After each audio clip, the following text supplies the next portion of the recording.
Assalamualaikum warahmatullahi wabarakatuh.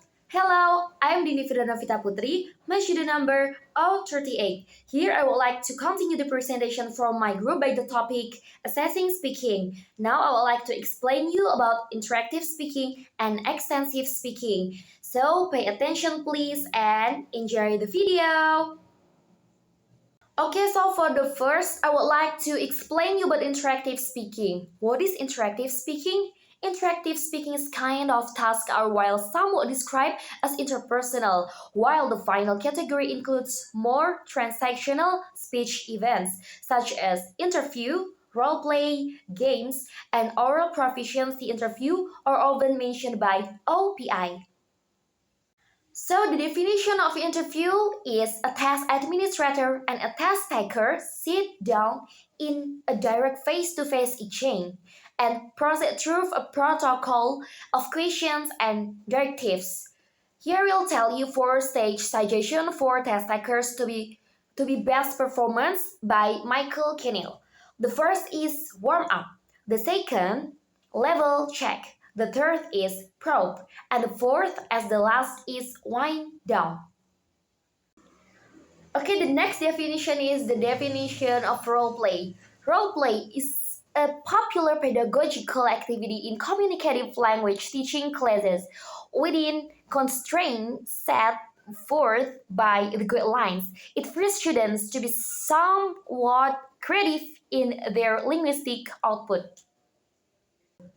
Okay, I'm sorry guys, I forgot to mention discussion and conversation as the activity of interactive speaking. So here, I will give you the definition of them.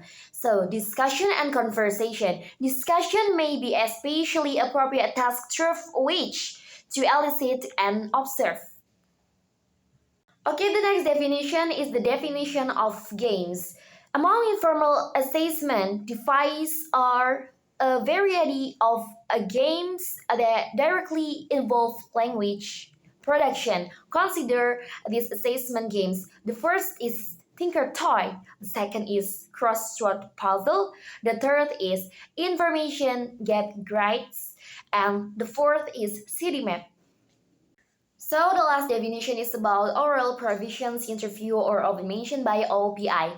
So OPI is one that has gone through considerable metamorphosis over the last half century.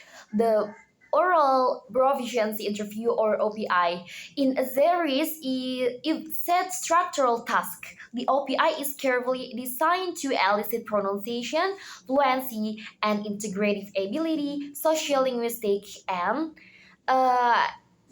cultural knowledge, grammar, and vocabulary. Okay, now let's move to the discussion about extensive speaking. So, extensive speaking is tasks involve complex, relatively lengthy stretches of structure.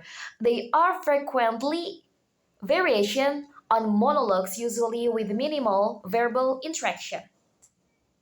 Okay, now let me tell you the first activity of extensive speaking. So the first activity is oral presentation. In this activity, there are several assessments that we need to do, and we've put it on PowerPoint. You may see it there. Okay, the second activity is picture cute storytelling. One of the most common techniques used for eliciting oral production is through visual, photograph, charts, and diagram. Okay, here I give you the example from picture cute storytelling. Okay, the third activity of extensive speaking is retelling a story, news events. In this type of task, the task taker here to read a story or news event that they are asked to retell it. Okay, so the last activity of extensive speaking is translation or of extended prose. Okay, that's all from me. Thank you for watching my video. Wassalamualaikum warahmatullahi wabarakatuh.